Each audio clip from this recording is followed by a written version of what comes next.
Welcome to Tamarindo Podcast. Hosted by me, Brenda Gonzalez, a fitness coach, political nerd, and nonprofit capacity builder. And me, Delsy Sandoval, a Guatemalan-American licensed therapist and passionate creativity advocate. Together, we're here to uplift our community through powerful conversations with changemakers, creatives, and healers. Each week on the pod, we talk politics, culture, and personal development. Listeners call Tamarindo the Advocacy and Self-Love Podcast. Vámonos! Let's start the show!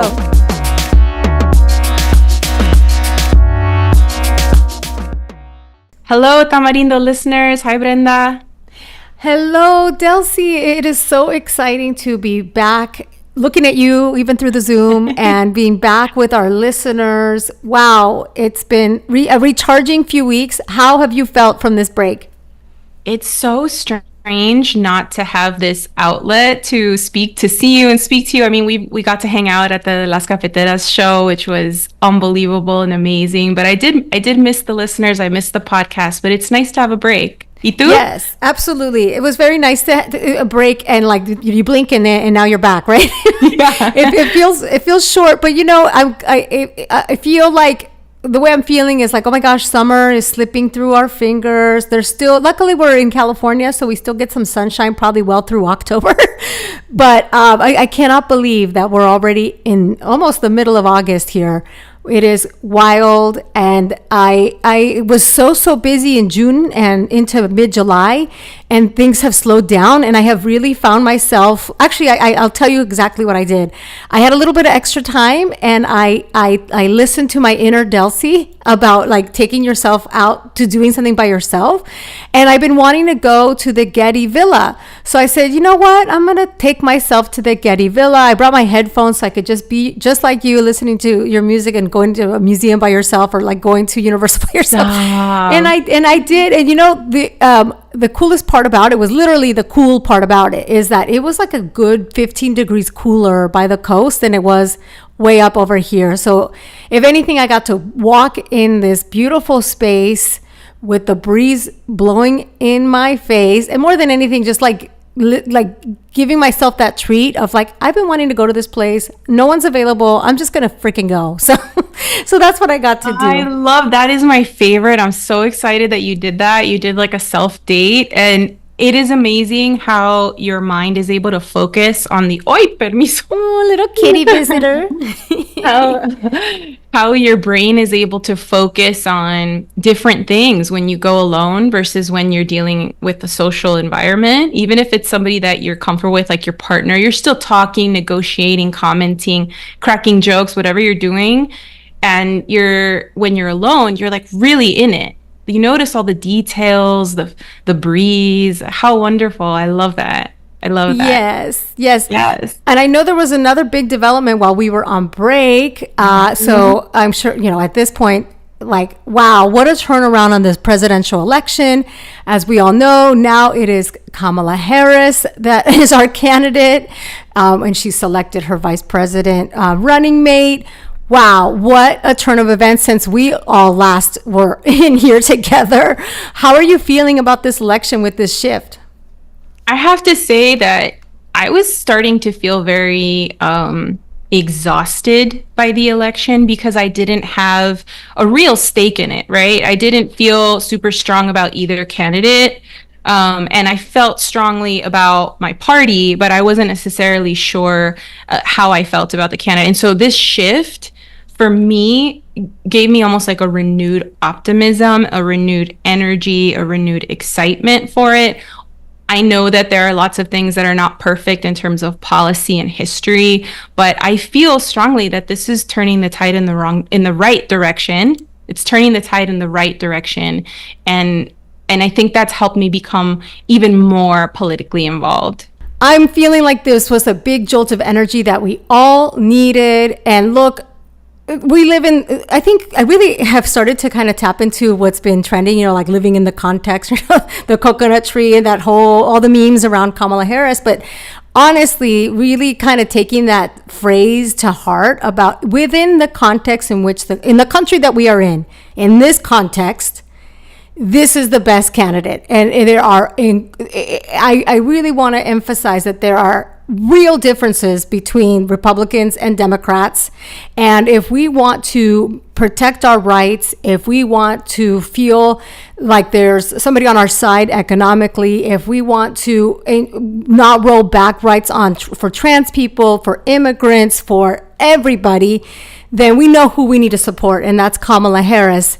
And I'm excited that now we could feel a little bit more confident in our candidate, because as we know, I think President Biden is probably ready to retire. Like he needs to go be a grandpa, and it's time for us to all check in.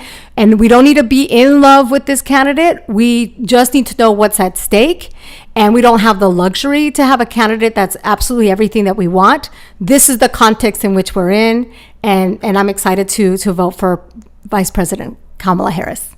Yeah, and I have to say that I think I have lived long enough now to see the impact of the different candidates and kind of whether or not they take office and what happens. And one big thing that I have seen is that the impact that it has to place a judge in the Supreme Court, that impact is felt, the ripple effects of that impact is felt time after time after time, long after the candidates have left office. And so for me, that is incredibly important, the opportunity to kind of create more balance on that jury, and to be able to have somebody on the Supreme Court that can really support some of the things we'd like to see in the future of our country. And so I think that can only happen if Kamala Harris is president. And so I'm excited to make that happen. Yes. Yeah. Yes, absolutely. Yeah. Speaking of candidacies and presidents and all the things that happen, I think one thing that we've seen, especially post-COVID, has been just such a shift in the economy, Brenda. And I wanted to talk a little bit about that, because I'm sure that this is something that our listeners are really, really feeling. And I can imagine that you're feeling it too, as much as I am, right? Yes, I'll give you a very, very perfect example. The other day, I went to go get toilet paper. Remember the issue around toilet paper in 2020? I bought like the mega gigantic package. I think it was 24 rolls, and it's Charmin Ultra Strong. I like a nice toilet paper. And when I paid, it was close to $50. And I had to do like a double take. I was like, did I just spend $50 on toilet paper? I had to double check my receipt, and that was truly what I paid. So I think many of us can have examples like that of where we're feeling it. So we're going to get right into it in just a bit, so you all know what we're thinking when it comes to the economy. So let's get right into it. All right, we said we're going to get into how we're feeling about the economy. Delsy, I think it might be helpful to kind of set the stage, like what is going on? Okay, so what we're seeing is really high inflation. And if you're wondering, like, what exactly is inflation? Well, inflation is essentially the rising cost of everyday life, everyday goods, kind of over time. And so this has really surged, and this has led to a significant increase in cost of living for consumers, for us, for me, for you. And there's also been a lot of supply chain issues. And so there are lots of reasons for this, wars that are happening, things that have gone on with the global supply chain post-pandemic, but that supply chain kind of creates some challenges with obtaining the things that we need, which causes challenges with supply and demand. So we're seeing a lot of rising prices, and kind of along with that, there has been an attempt to control inflation. And so the banks have started increasing their interest rates.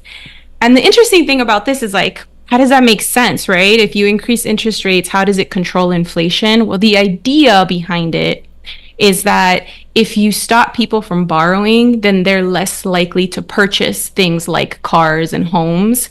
And if they don't purchase at the same rate, it creates this illusion that there isn't enough demand. So some of these things the cost starts to drop, right? The prices of homes and cars start to drop, and that kind of controls the inflation. However, if you do that too much and people don't buy cars and houses, there's kind of a sweet spot. If you do it too much, then it also can damage the economy. So that's the situation that we're in right now. That's high level, and I think as you're describing this, it's just a reminder to everybody. Neither of us are economists, but if you remember taking econ way back when in college, to me, and even when you hear about the markets and all that, like, it is not a precise science. It is a little bit of a let's see what happens. It's a little woo woo, honestly. 100%, because essentially what I'm talking about is theory, right? These are theories. Like, and, let's see, a ver qué pasa. yeah, let's do a little here, let's push a little there, and see what happens. And so, again, I think, Brenda, you're wise in saying, like, we are not economists, but this is what I'm understanding about what's going on in the world. And I think one thing that's important to note is I alluded to there being so many factors and reasons for why this happened, and one of them has been the pandemic recovery. Even though demand is up, supply chains continue to struggle. Everybody knows what is going on in the world geopolitically, in Israel and Ukraine and so on, and specifically what's going on in Gaza.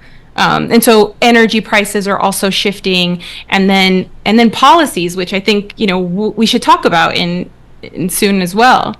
Yeah, and I want to, like, go back a little bit to the pandemic. Like, I think we all need to appreciate that literally the world stopped, right? Like, everything stopped, and it's just not humanly realistic to bounce back immediately. So we're still feeling the repercussions of this on a global scale. But I know what it looks like for us every single day is toilet paper is $50.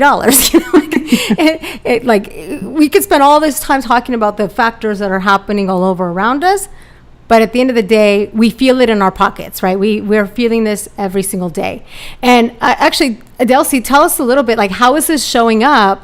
All these things that are happening around us, this context, how is it showing up in our everyday lives? Yeah, I mean, and I really want to talk about this from a personal perspective, and I'd love to hear for you. You and I make ourselves very vulnerable on this podcast, and we just try to be as honest as we can. But that grocery bill is out of control. I mean, at this point, sometimes I think, like, is a restaurant cheaper than me buying my own food? Or the groceries have kind of gone sky high, and it's not just here in the States, in other places across the world as well, making it more difficult for people to buy the food they need to support their bodies and their children and their families.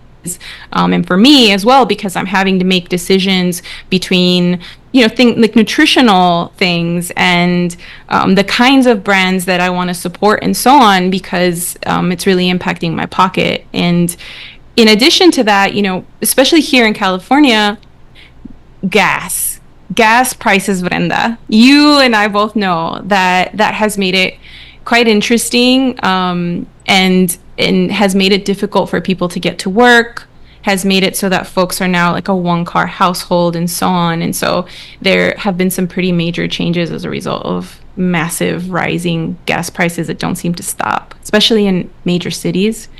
And I also wanted to just point out, and this one's, in my opinion, one of the biggest ones, housing. Mm-hmm. Just unbelievable. I mean, if we're thinking about our community and the amount of folks that have lost their homes, it is quite a lot. And the people who are on the verge of losing their homes, those of us that people have been priced out of neighborhoods, have had some challenges with obtaining their own homes and so on.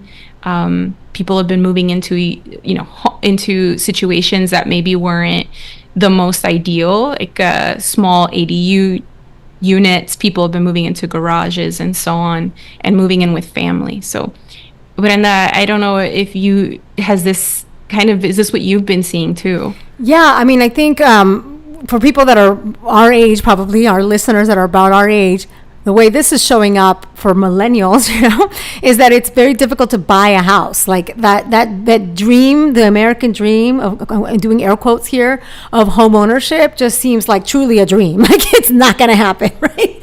Because the interest rates are so high, the cost of the homes are so high. You mentioned earlier supply chain issues, building the supplies, the materials you need to build housing makes it very, very expensive. And the way this is kind of showing up in our communities as well. I mean, we kind of, like, that issue of home ownership, I think that relates to a lot of our listeners. But if we think of other neighbors in our community, the way that rent prices are so expensive. In Los Angeles, for instance, there's been a astronomical rise in Latinos that are experiencing homelessness, and these are Latino families in some cases. These are folks that are working and are unable to stay in their apartments because you're having rents increased by $300, $200, something that makes, when you're already pretty tight on money, that makes a huge difference. And we all know what it takes to get into a new place. You need first and last month's rent, you need credit, all these things are making it so that what I see in my neighborhood is full-on families that are living in vehicles and all of that. So I think, and I know many of us are seeing this in big cities across the country.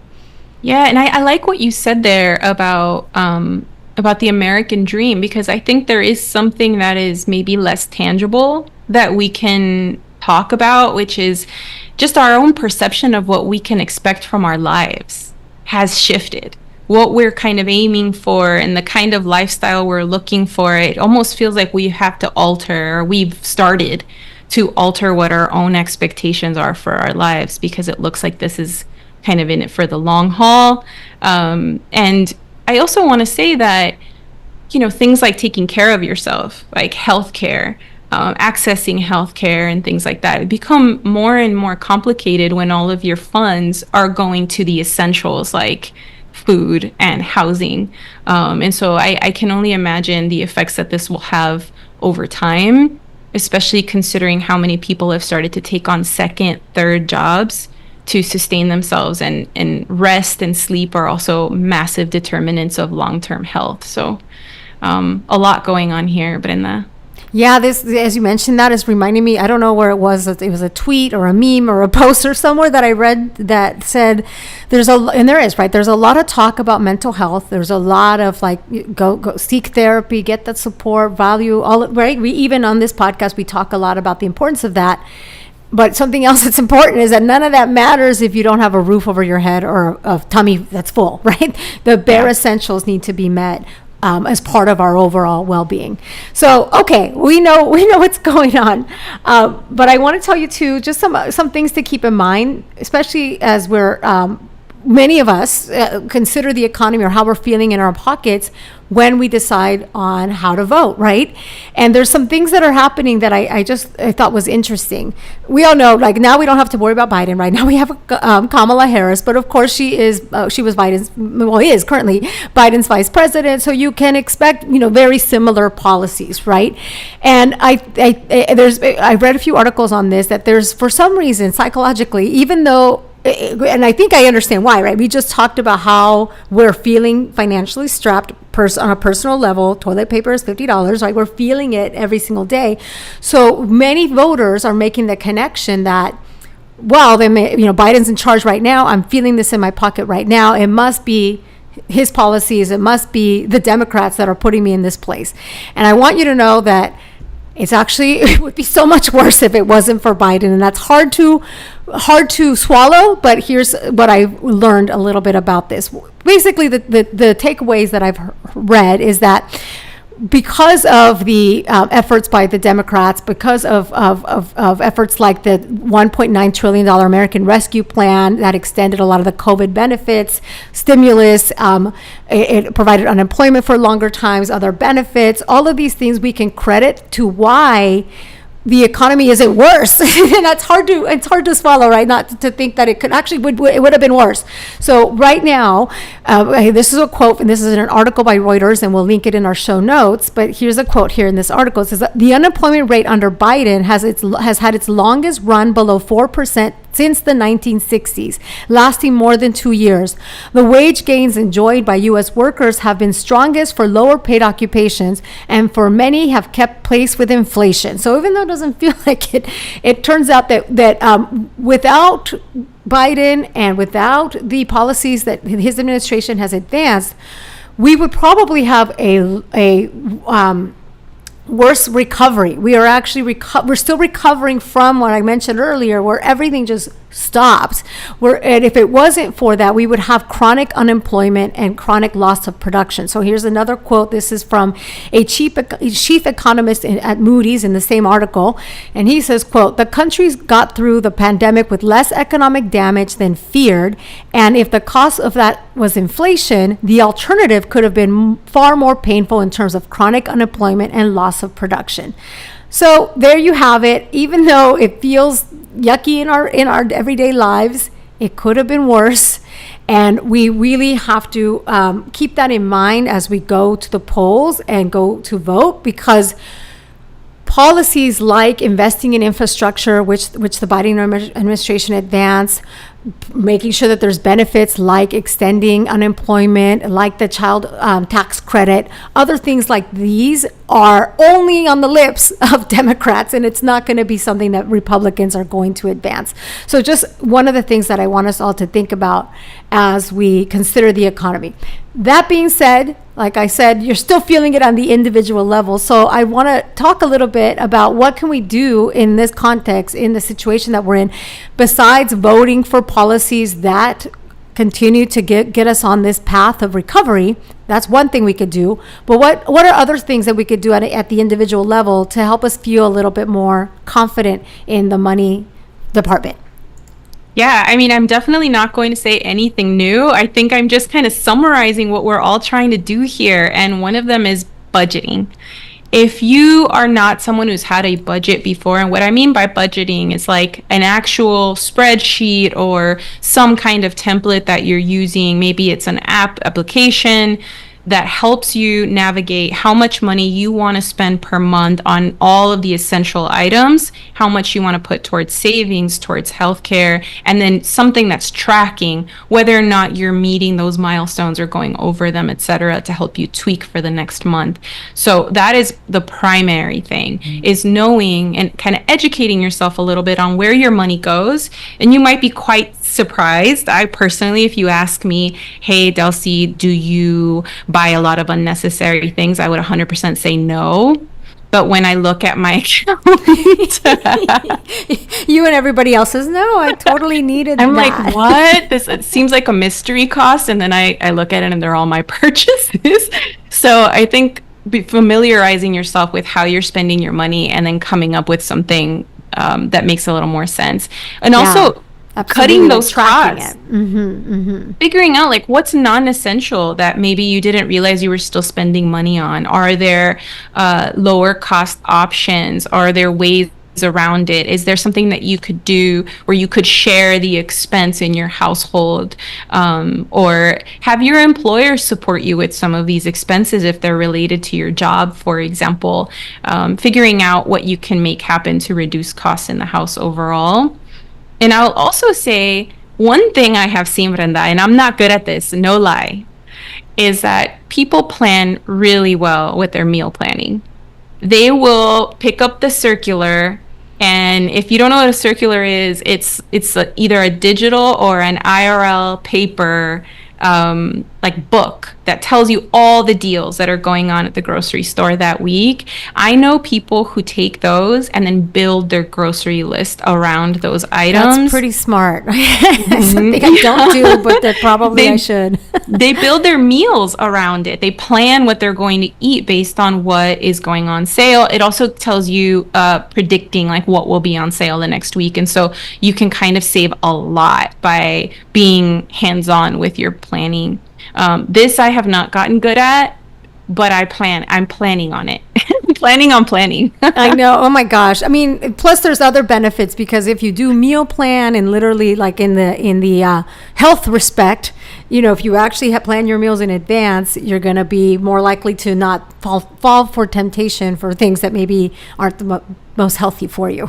100%. So many times I told myself I wasn't going to buy food out, and then I do because I need food in that moment and I don't have time to go to the store and so on. So somebody told me once, if you fail to plan, you plan to fail. Oh man. Okay.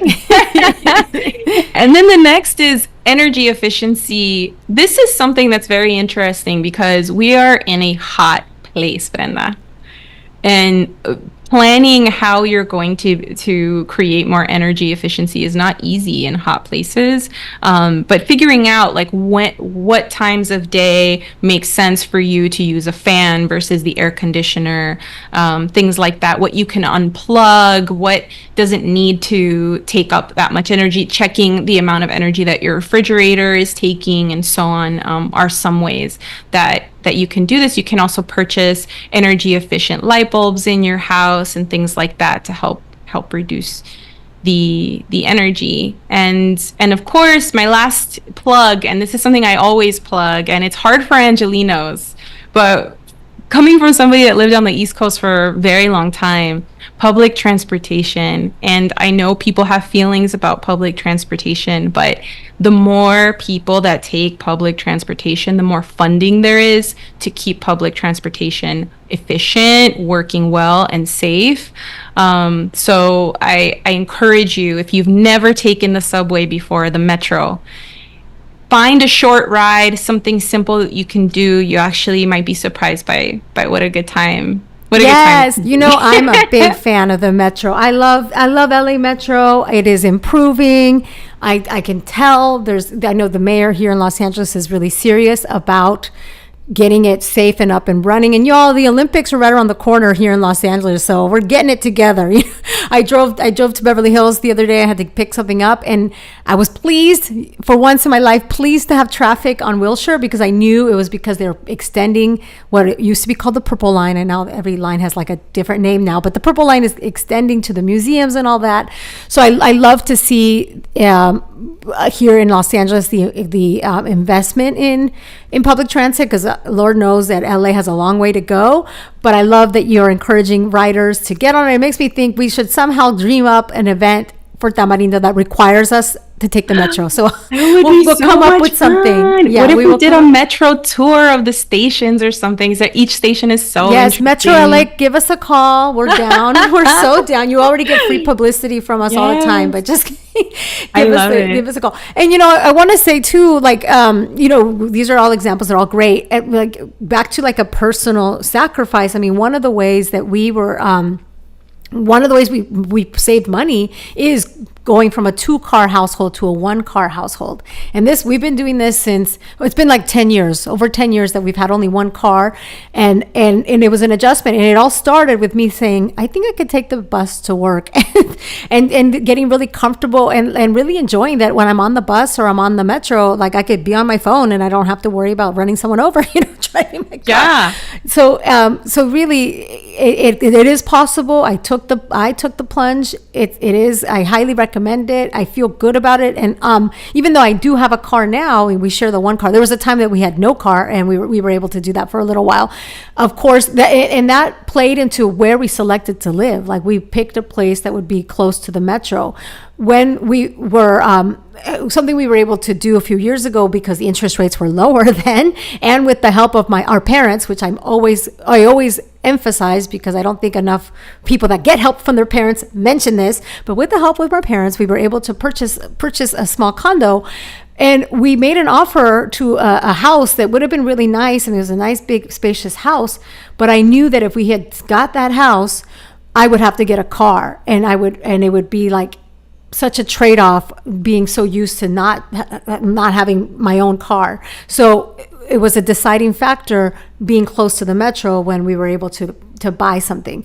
So all of these things, as you know, I'm a big fan of public transportation. Yeah, 100%. And, you know, I am also in a 1-car household, and have realized that since ride sharing, the amount, whenever there's an emergency and like we both need cars, I will take a ride share option, and it can never be as much as owning a full car for myself, especially with the way that insurance is right now. Yes, something else that's gone up. ¿Y qué más, Brenda? What else can we do?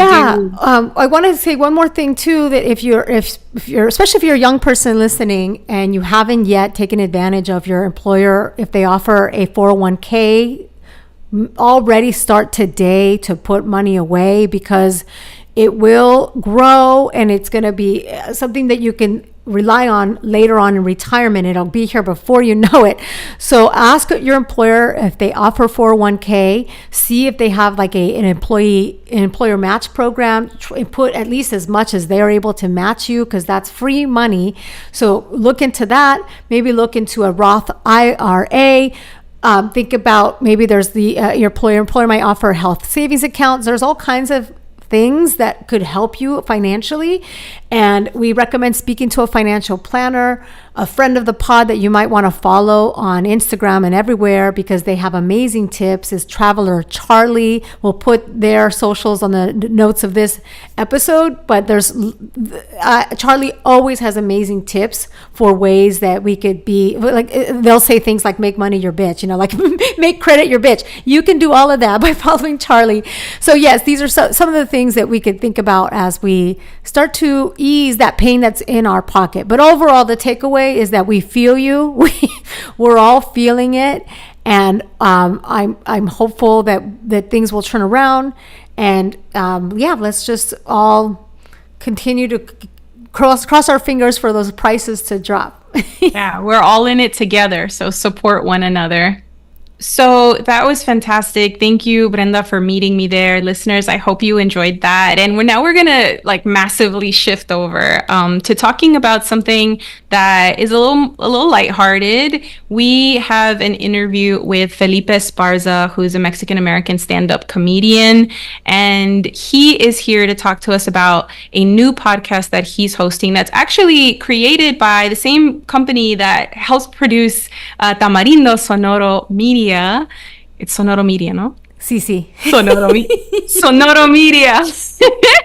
And you know what? This podcast is very exciting because if you are somebody who liked to watch El Chavo del Ocho, La Chilindrina, all of the cast of characters that everybody knows so well, the podcast is called Nace Una Leyenda, Chespirito, which explores the life and legacy of the beloved Chespirito. So. Oh my gosh, how fun. All right, let's hear from Felipe. It's with pleasure that I welcome Felipe Esparza to Tamarindo. How you doing, Felipe? What's up? How are you, Delsy? It's so cool to meet you. It's been a long time coming. I feel like we've passed each other in several events, but we've never had a chance to meet. So welcome. I'm excited to talk to you about your latest projects and also just this amazing career that you're having. Wow. Yes. So let's dive right into it. Let's talk about it. Let's talk about this new podcast that you're a part of. It's called Nace Una Leyenda, Chespirito. What inspired this project? Tell us about it. Well, the podcast is produced by Sonoro. It's a scripted Spanish podcast, and I lend my voice to the narration and host of the podcast. And it was written by Fernanda Estrada. Okay. And I was just happy that they chose me, someone who didn't really speak great English.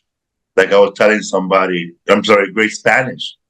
Like I was telling somebody at another interview, and I said, depending on how much education your parents had in Mexico, that's as good as your Spanish is going to be. Yeah, I think that's a fact. It's funny. People often ask me why I don't do this show in Spanish. And I'm like, I'm terrified to do that. And maybe one day me animo, pero right now I don't think so. I want to hear about that. What was your initial reaction to kind of being asked to be host here and to use your Spanish? I was excited. And I was excited because it was Chespirito. I always wanted to be a part of the Chespirito world somehow. Because on that movie Blue Beetle, I got to say, "Oh, look, Chespirito." It's all coming together full circle. It's all coming together. So when you talk about Chespirito, let's hear more about that for folks that are listening that maybe are not familiar. Which I don't know where you've been if you don't know Chespirito, but let's talk about it. Roberto Gómez Bolaños. Roberto Gómez Bolaño, aka Chespirito, the little Shakespeare, as they call him in Mexico. Because some of the nickname he got was Chespirito was because he used to have Chespirito had a 20-year career in television before he started Chespirito show, before El Chavo, before all that. he was as a writer for Capulina and Virutas. He wrote a lot of movies for those guys. And then when they had a fallout, that's when he was scrambling on what to do next. But yeah, I learned a lot, and I talk about it. There's a lot of interviews with La Chilindrina and Kiko Wow. and Don Barrigas and people that were involved in the production of the show. They talked to a man that was real good friends with Roberto Gomez Bolaño. And I learned, man, like there's some stuff that I didn't know about him. I didn't know that when he was down and out, well, he was never down and out, but every time he would like not be off television, he would always do something. He wrote a play called Once y Doce, 11 and 12. And it was a very dark play. It was totally opposite of what he was doing for Chespirito and Chapulín. And my mission is to find that play somewhere and watch it. And it ran in Mexico to all the way to his probably 5 years before his death. Wow. You know, it's interesting, Felipe, because your comedy kind of has that vibe to it, right? There are some dark themes, but you're talking about them in really funny, nuanced, lighthearted ways. It kind of reminds me a little bit of Roberto's style, right? When you think about El Chavo and you watch it as an adult, it's a completely different show than when we were kids watching it. I don't know if you've had that experience rewatching. You know, when you watch the show as a little kid, you're laughing, but then when you step back and you think about the whole show, it's kind of sad. Yeah. There's a little kid who lives in a barrel, and he gets to hang around with these kids who his eyes are rich, and all he wants is a torta. Yeah. And he'll do anything for a torta.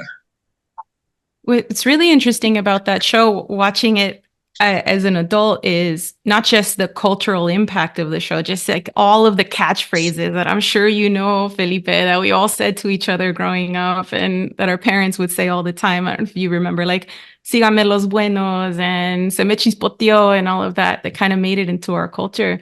Or if you don't like the neighbors, they're going to have chusma. I don't want to hang out with a chusma, which I think is interesting, because now as an adult, I'm watching it and I'm going, there's a lot of social commentary here about Latin American culture that kind of seeped into our first generation experience too. And we kind of all lived in that vecindad in some ways, no? Yeah. Another thing, like all Roberto's characters started with CH. Mm-hmm. All the lead characters. Doctor Chapatin, El Chavo, Chapulín, Chilindrina, and las chiliporquias, you know, when they got los yeah. Right. And it all comes from him being a fan of Chaplin. Wow. Charlie Chaplin. That's fascinating. And it feels like there was a little bit of a reach there for. Did you feel like watching this growing up maybe had an influence on your overall development of humor? Yeah, I learned that making fun of classes is hilarious to everybody in the whole wide world. That the struggle between poor and rich has always been in theaters since the beginning of Shakespeare, and that's what people like. You know, like I know, like, people always like jokes about rich people, and they're like, well, poverty just makes people laugh. Yeah. And there's some real truths about the poverty on this show, because they kind of hate El Chavo and he's getting beat up all the time and he doesn't really do anything. And we don't really know why he's in trouble all the time, other than just existing as a poor child in a barrel, right? Yeah, and you start to think about when you're older, like El Chavo del Ocho, wait a minute, when you watch the show again, you trying to find apartment 8. Yeah, that's right. Because the witch, La Bruja 61, she lived in apartment 71, you know? So the numbers were all off. Like I could see a conspiracy theorist trying to break it down. Wait a minute, there's an 8, a 71. She lived in apartment 2. Where did people live? Yeah, That's really interesting to think about some of the conspiracy theories. I often think about like Doña Florinda, I think her name was, that she thought she was better than everybody, even though she lived in the same vecindad as everyone. And she, is kind of like flaunting her wealth when she's got like a child living in a barrel right outside of her door. I want to talk more about you and kind of like your overall style, Felipe, because you also have a podcast called What's Up, Fool, that has been a top comedy podcast for like 10 years. Like, what do you think has been the key to this success for you? Not giving up ever, no matter what kind of trials or tribulation. Every time I get up, you get back up. Like a lot of my friends who started podcasts before me, like the other comics, they would do like 5 episodes and stop, and then 2 years go by, they don't do it again. So our goal was to just keep cranking them out. When we started our podcast, we recorded 8 episodes before we put them out, so we could have 8 weeks to look for guests or come up with new things to say. Wow. How do you keep that going after all this time? We have my wife, Lisa Esparza. She's a producer of the podcast, so she pretty much keeps us going. And we have a new studio now. We started off in a bedroom with a little recorder, and then a warehouse with all things comedy. And then we rented a warehouse, and now we have a big place now that we own, where we can have our own podcast studio. I saw that the studio kind of has this like 60s, 70s aesthetic. Yes. Kind of reminds you of these old like talk shows. And interestingly enough, like when we're talking about Chespirito, we're talking about that similar era, right? The 70s. What is it about that time and comedy in that time that influences you, Felipe? I like the look, the 70s look of video, all shiny, like Siempre Domingo. It's all bright, and with Walter Mercado, he has a lot of lights behind him, a lot of shimmering gold. And there used to be a show called Hogar Dulce Hogar. It's a Home Sweet Home. It was like a Mexican sitcom back in the day. And the theme song to the sitcom was Isaac Hayes. That song from the oh man, I can't think of that show. Shaft. Oh yeah. The theme of Shaft was the theme of this sitcom called Hogar Dulce Hogar, which was a Spanish sitcom in Mexico. They used to come out in LA in Channel 52. Mom used to watch it, so we were forced to watch it. But that's the look I was trying to get. Yeah, there's something really interesting about that, because I remember kind of growing up in LA in the early 90s, and kind of I lived in a very industrial looking place, and my home, we didn't have a lot of money. And so our home also wasn't really bright. And so when I would watch these shows and they would be super lit up, like these old 1960s, 1970s late night shows, all the glitz and the glamour and the dresses and stuff. It was the only time that I really had exposure to that kind of glamour, even though I lived in LA. I know, growing up, you have all the lights on, and that's something you're like, I gotta lose. That's right. Also, there's an episode of Seinfeld, which I watch religiously every day. Like, I probably watch 3 episodes a day. I'm hooked. I never watched Seinfeld when it was on television, and I was old enough to grow up and watch the show, but I just didn't find any interest in it. And I guess it grew on me later on in life as an adult, but I watch it all the time. And there's an episode where Kramer, he's digging through a trash can, and he finds an old set from the Merv Griffin show. Yeah, that's right. I love that episode. So he sets up his whole room like the Merv Griffin show. And that podcast we have now, the What's Up Fool background, that's the look I was looking for, where it's shiny, it looks dingy, like the Eric Andre show. Yeah, and anybody who comes over to talk to him, he's like, "Well, we're gonna make it into an episode of your life." Yeah. Have I told you you look lovelier every time I see you? You know what's funny about that? Speaking of which, is like the comparison there, because there's so many catchphrases like that one that Seinfeld like put into pop culture, like Chespirito. right? They're almost like rivaling each other in terms of the amount of pop culture references that people have. And so being like bicultural, we Yeah. kind of know Seinfeld and we know Chespirito Yeah. también. Oh, eso. Eso. You know, you just filmed your fourth comedy special, Raging Fool. Kind of is that? I imagine it's a play on Raging Bull, Yes. yeah, which is currently in post production. What can your fans kind of expect from this new special? If you haven't seen me live in a long time, it's gonna be all new material for you. Like you never heard of these jokes ever. They're not online. They're not on social media. They're not on any memes yet. You never heard it before. It's gonna be brand new to you. If you've seen me on the road the last 3.5 years, you might have heard an arrangement of the jokes, but you never heard them all together at once like that. So everybody else saw me building up to this big momentum, Raging Fool. And the reason I told Raging Fool is because I went to New York City many moons ago, and I was there to watch Gabriel Iglesias record his first comedy special in 2004 or 5 or 6. I don't remember. Might have been 4. And at the end, after he shot his special, and I went to this bar, and I was in the bar where the end of the movie was in Raging Bull. Oh, Where wow. Robert De Niro is a bartender and he's on stage and he's doing stand-up comedy, and he's gonna bring up a couple of strippers.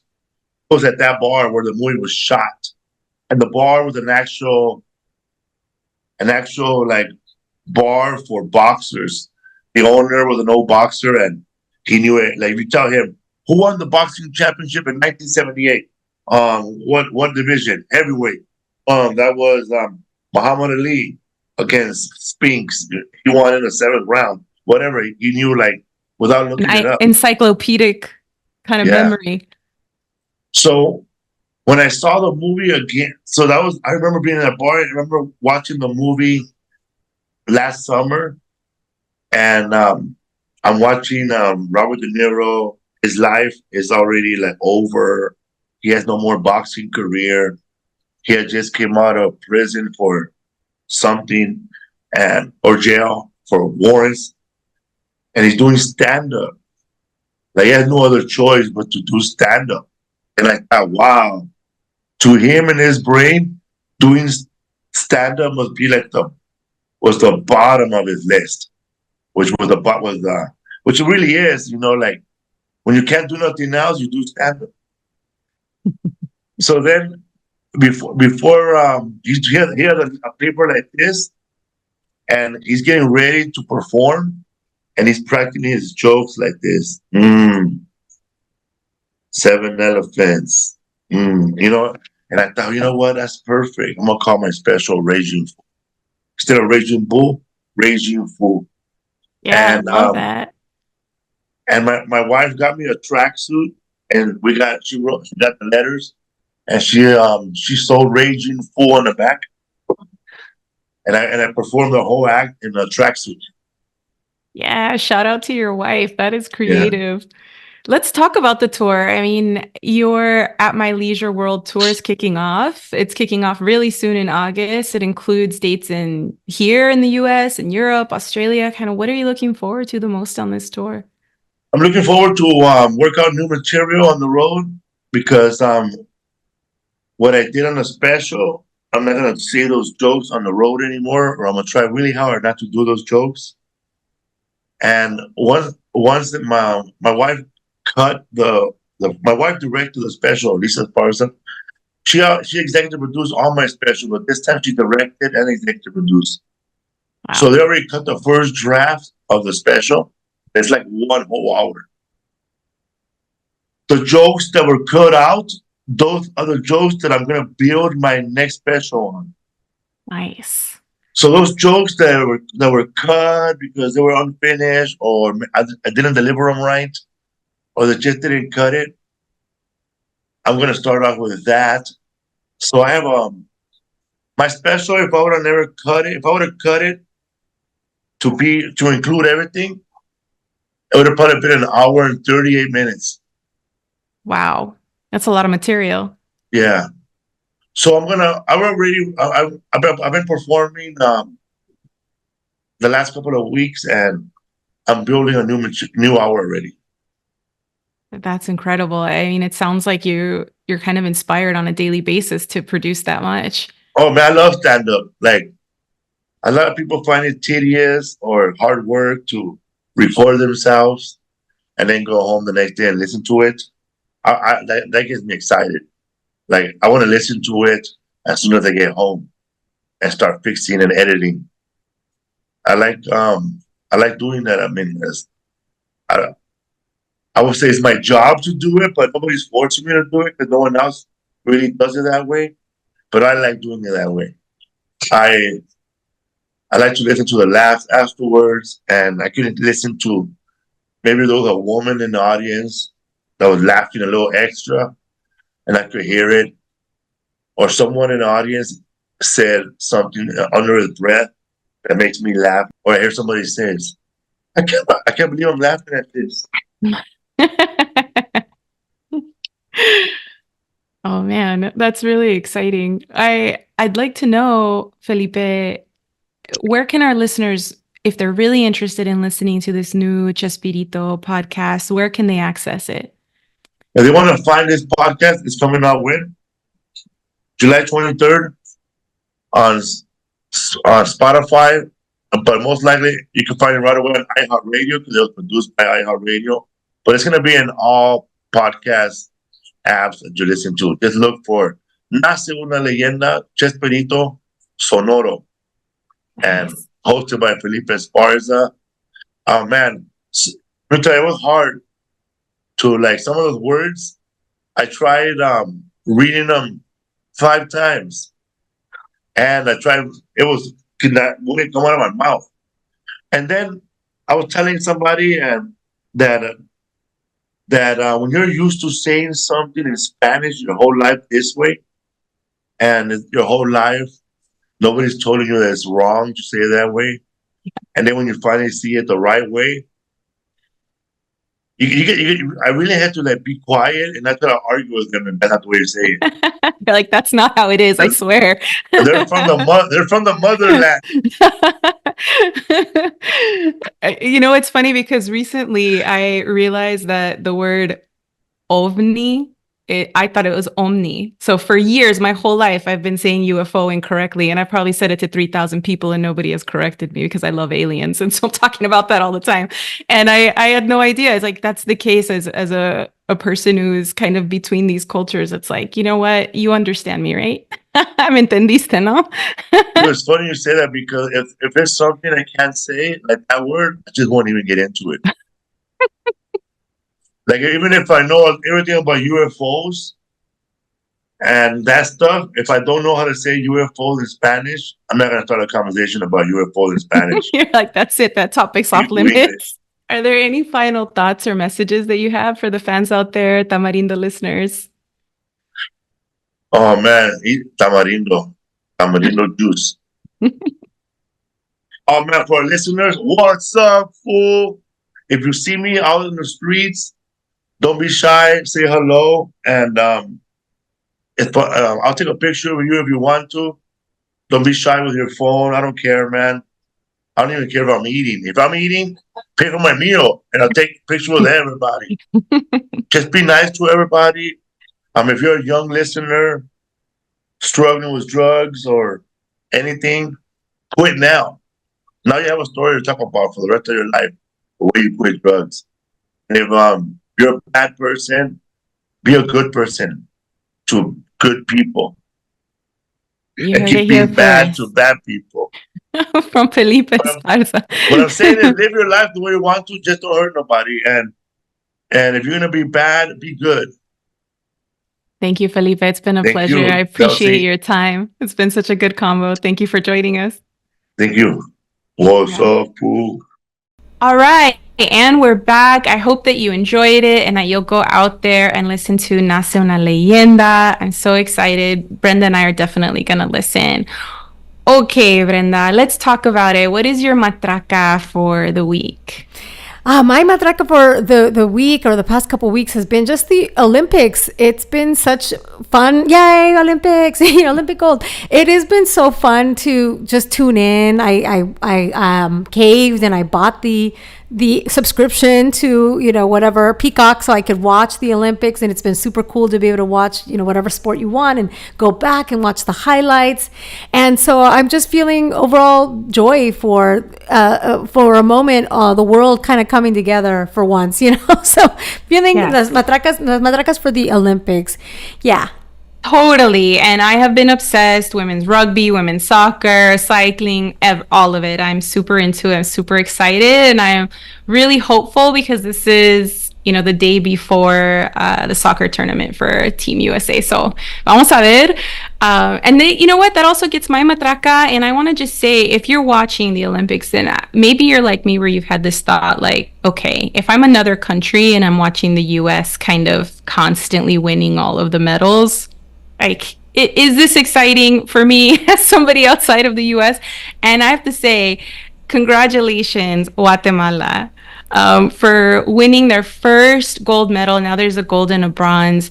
Adriana Ruano Oliva in the women's trap shooting event. I'm so excited to see kind of my home country, Guatemala, on the map. And also just excited for, the other countries to kind of be able to get their gold medals too.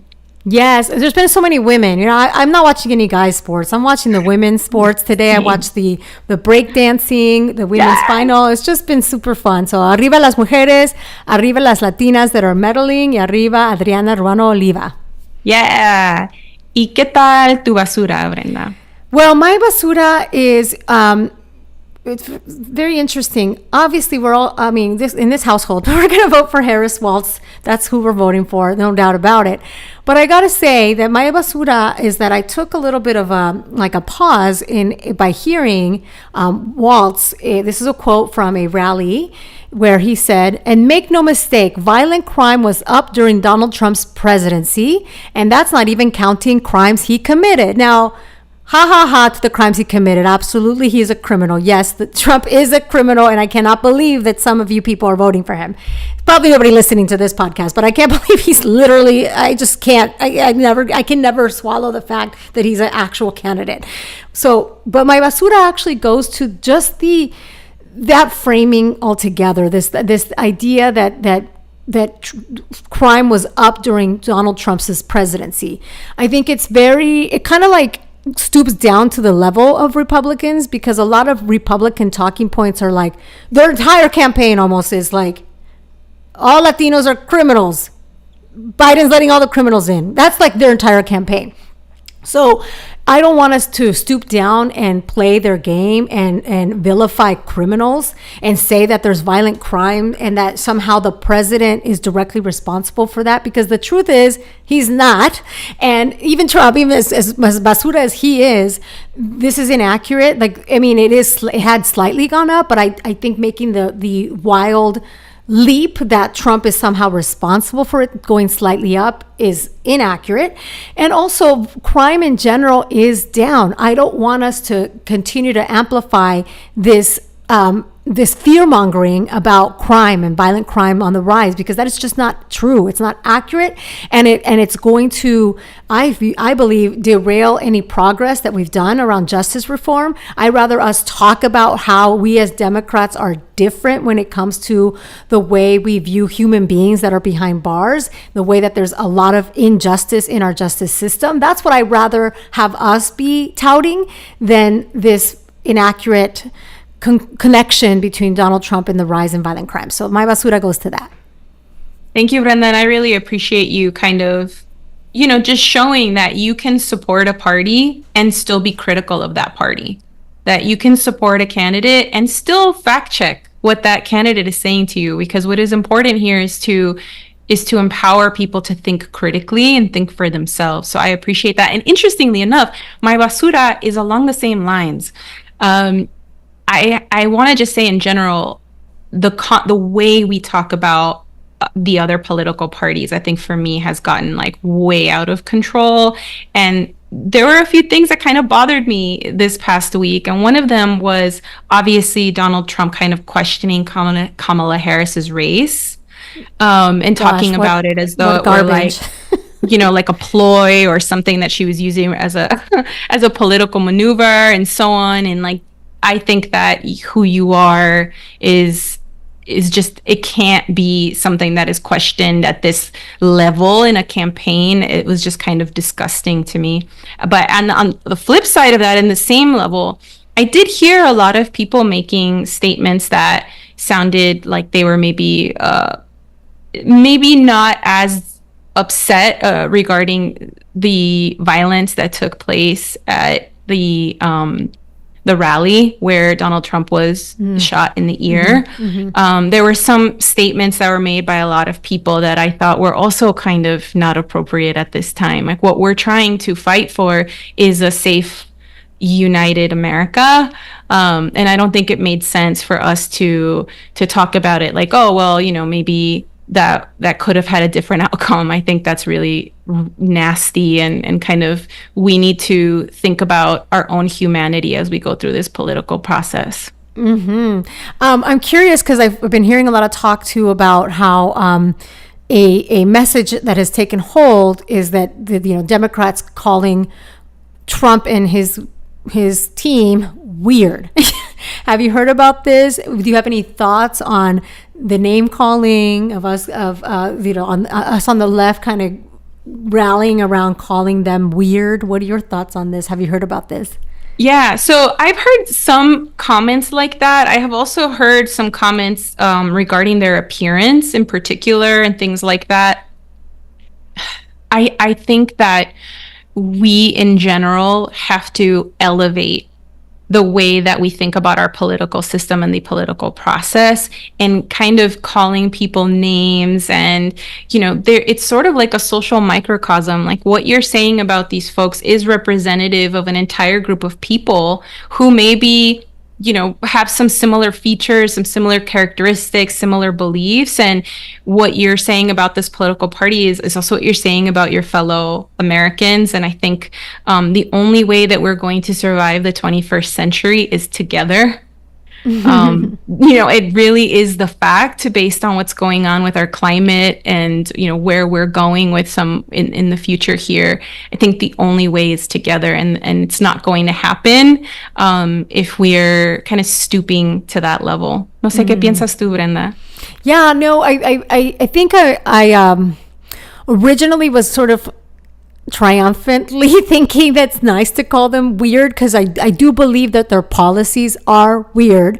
But then at the same time, I mean, I've seen things like, there's been a bumper sticker in Portland. I'm sure a bunch of cities have this, like, keep Portland weird, right? Like, there's weird is a word that, and sometimes, and I've heard other this on other podcasts, and I tend to agree with this thinking, the word weird is sometimes used, or was like almost a term for calling someone gay, right? People would say, oh, es raro, or he's un poco weird, he's a little weird, was a way that it was like acceptable to call someone as being queer, as being somehow out of the norm, right? So I started to really think about, maybe weird is not the word we need to be using. And I think what I hear from you, Delsy, and I think that's really a powerful statement, is like, let's talk about our policies. Let's talk about what makes us different. Let's talk about what we can do instead of name calling. So y'all call call Delsy for some tips so you could do better on your campaigns, everybody. And I want to say I identify as weird. So yes, yeah, right. Like, I want to be weird. Who wants to be? Yeah. Okay, and let's talk about our inspiraciones. What are you thinking, Brenda? Gosh, I mean, I think it's hard to not feel right now inspired by, again, the Olympics. So I would say that that's my inspiración, as I kind of mentioned earlier, the women. I think watching the women's gymnastics, watching the Mexican artistic swim team, watching the Mexican divers get silver, all of that has been just very inspirational. So what's been inspirational for you? same along the same lines. You know, I've been watching a lot of the surfing competitions on the Olympics, and what got me really excited was thinking like, well, where can I see this in person? I want to see this in person. So I drove and spent a weekend, an impromptu overnight trip. I didn't even bring a toothbrush. I just sort of went. And I went to Huntington Beach to watch the US Open of surfing. Wow. And it was just kind of a whim, right? Like, I want to do this. I'm going to go and I'll figure out all the things I need at CVS later. And I went and I got to see in real life, you know, all of these women competing head to head and with these huge waves, like on longboards, short boards. I was so inspired by the communion with nature, like the way this sport really is reliant on your connection to the ocean and your understanding of what the ocean is probably going to do. I just think it's so beautiful and so harmonious, and I'm not surprised of the connection here with the native people of Hawaii, and it's just a beautiful thing. So I was really connected and inspired by that. Love it, love it. Well, I love all that, feeling inspired after this conversation, thinking like, wow, now I need to go commune with nature, maybe go on a hike or something. But this was lovely, y'all. We're so happy to be back, and we hope that you like to have us back in your ears. This was awesome. So, Delsy, hasta la próxima, ponte un suéter. Y saludos a la familia.